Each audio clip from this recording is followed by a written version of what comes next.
brilliant songwriter Jimmy Webb, and a brilliant songwriter I'm going to be interviewing in a minute or two is Rob Falsini.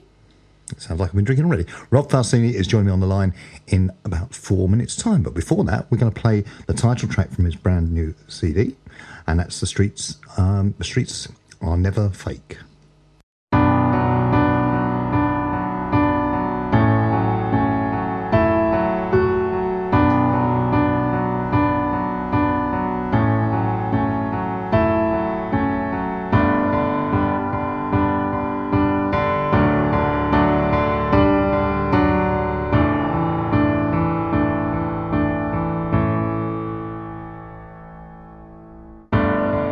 Don't think I've ever tried to look beyond the yellow lights. Streets are never fake, they never change the time.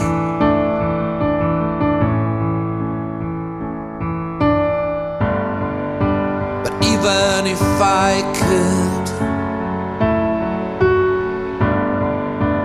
I don't think I would,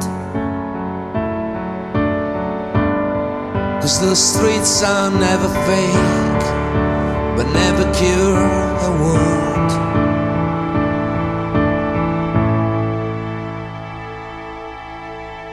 And I think's gonna be a long, long time before it'll happen to me.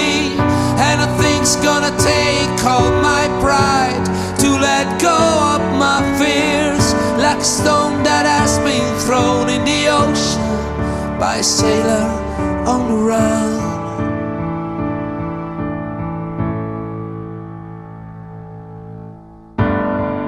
Have you ever seen a man losing everything in his hands?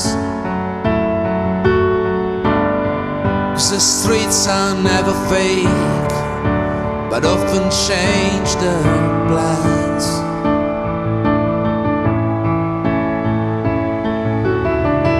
And I think's gonna be a long, long time before it'll happen to me. And I think's gonna take all my pride to let go of my fears, like a stone that has been thrown in the ocean by a sailor on the run.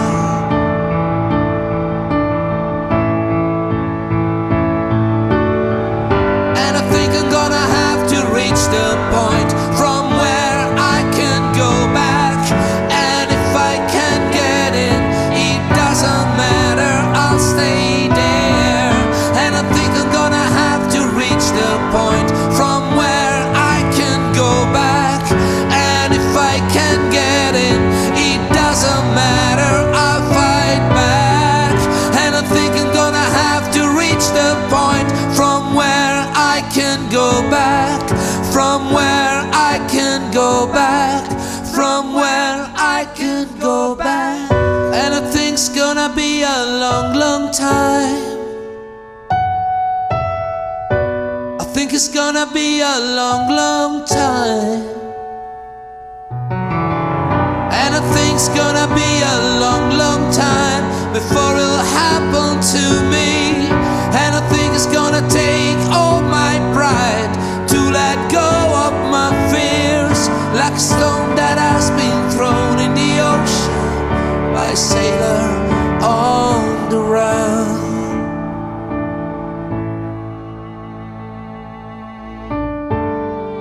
Have you ever seen a man losing everything in his hands? 'Cause the streets are never fake, but often change their plans.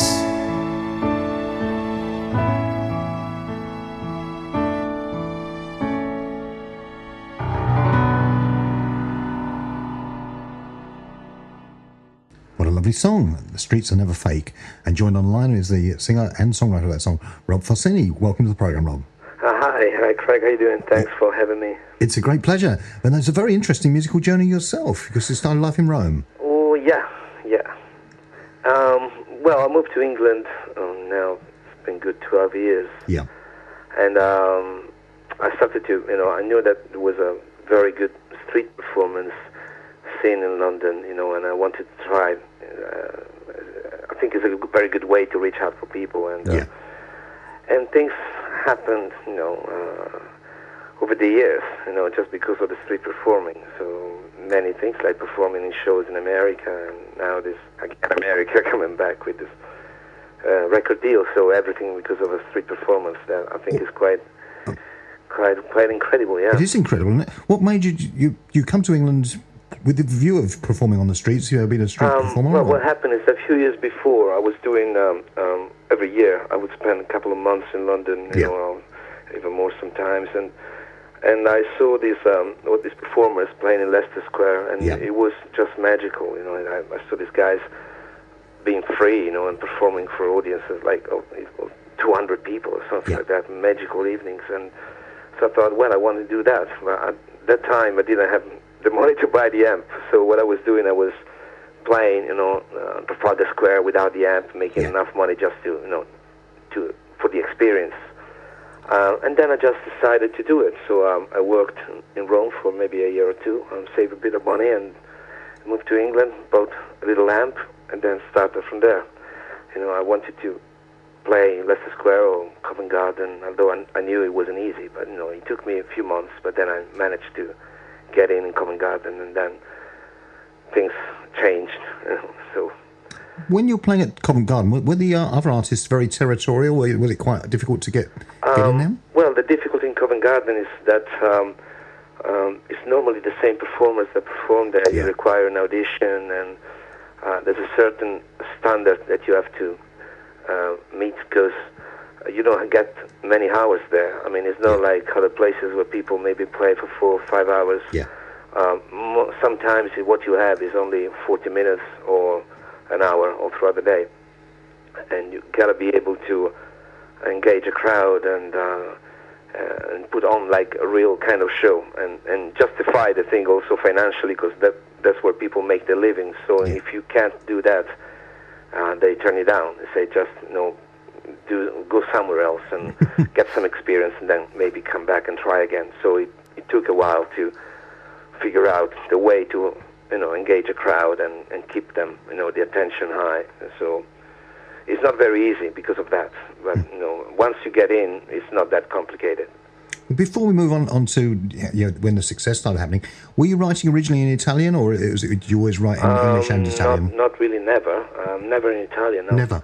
No, occasionally. I did a piece in Italian when I was in the States, but it was a demo that the band leader of the show was preparing for the possible new director, so he asked for something that was in Italian, and I said, okay, I'm going to give it a try. I grew up listening to music from America, Yeah. and UK, of course, and so that's what my roots are, really. Any particular big influences from UK and US? Any artists particularly influenced you? Well, it changed over the years. I would say that the biggest in the last 10 years, Radiohead, Tom Waits, and recently, I would say Damien Rice, definitely. But I started with the Doors when I was very young. Fascinated by magnetic Jim Morrison, and other things. And then, of course, I listened to all this kind of stuff. But I would say Radiohead was the biggest impact in terms of a band.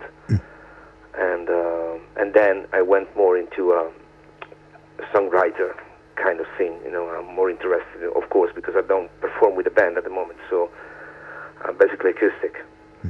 But then you got this big break in Las Vegas and in La Rive, directed by Franco. Yeah, there was Fragoni. a few months that I played in Covent Garden. That it happened that the composer had a flat just right there. So and I didn't know that. I was playing, and one day this guy came by and said, "Well, I would like to talk to you." And then he came again, and then he said, "Well, I'm preparing the music for this big show in Las Vegas, directed by Franco Dragone, with one of the main directors of Cirque du Soleil." I thought he was joking, but it wasn't. So after a few months, I moved to Vegas for 3 years, and it was nice experience. A couple of shows a day, 4,000 people a night was quite different.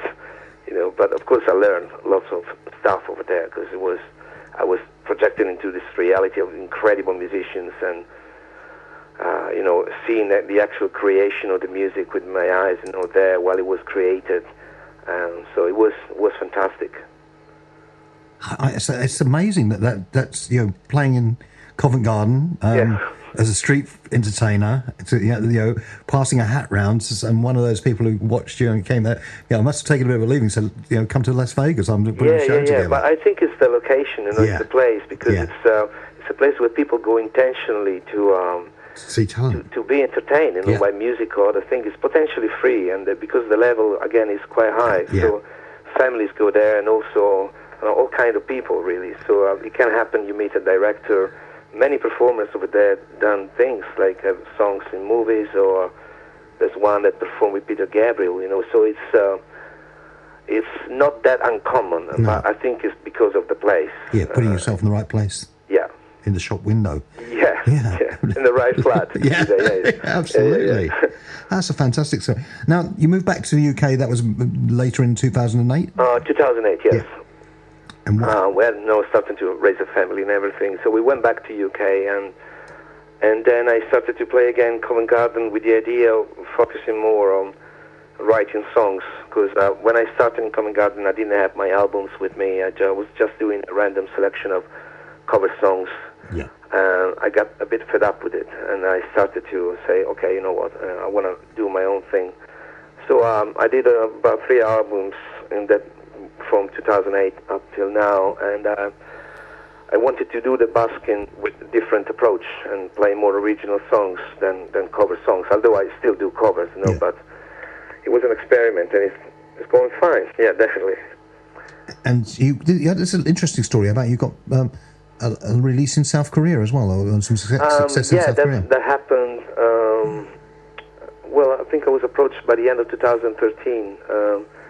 I had this, on the summer of 2013, I had like 2 weeks of, I don't know why, incredible inspiration. So I wrote these songs, one after the other one, and they were working very well. So after a few months, always playing in Covent Garden, of course, I ran into this guy that has this indie label in South Korea and wanted to publish the songs. So I was working on my EP at that moment. And after a few months, they released the EP. I still have no idea how it's going over there, but it was nice to be signed, and see what happens. Although everything depends on promotion and other things. But it was nice to sign. It was the first time for me to sign a contract as a songwriter, so it felt okay. Yeah. But then you signed with GRA as well, the American label. Yeah. But that's hopefully something slightly bigger. I hope. Yeah. Well, what happened is that there was this video that was posted by this American radio station called 95.7 KJR from Seattle, and they posted a video of me singing "Chasing Car" by Snow Patrol back in September, and overnight it just went viral for a while, and people started to be interested in what I do. Thankfully, they were not just interested in chasing cars, but I had lots of other songs, and lots of people have been very nice to me and listened to my songs and supported me all throughout the months. Really, also trying to help, seriously help, like this, for example, interview with you. It was because of Helen that helped me out. Helen is one of the first that followed me after the viral video. So it's very nice to feel the help of the people, to be honest. It's incredible. And one of the people that followed me was Stefan Derain, that was the boss of the GRA. Yeah. And so we talked a bit, and then signed with them. And there was an album out a couple of months ago. And hopefully, with a bit of luck, we are thinking now, planning a little tour in the US and Canada. And if everything works well, after the summer, might be able to go there. So it'll be very, very exciting, That will be exciting times to do. I had to go back in the States, but this time playing doing your own something stuff. my own, will be incredible, honestly. Fantastic. Well, thank you very much for coming on the programme. Before we say cheerio, can you tell our listeners where they can find out more about you?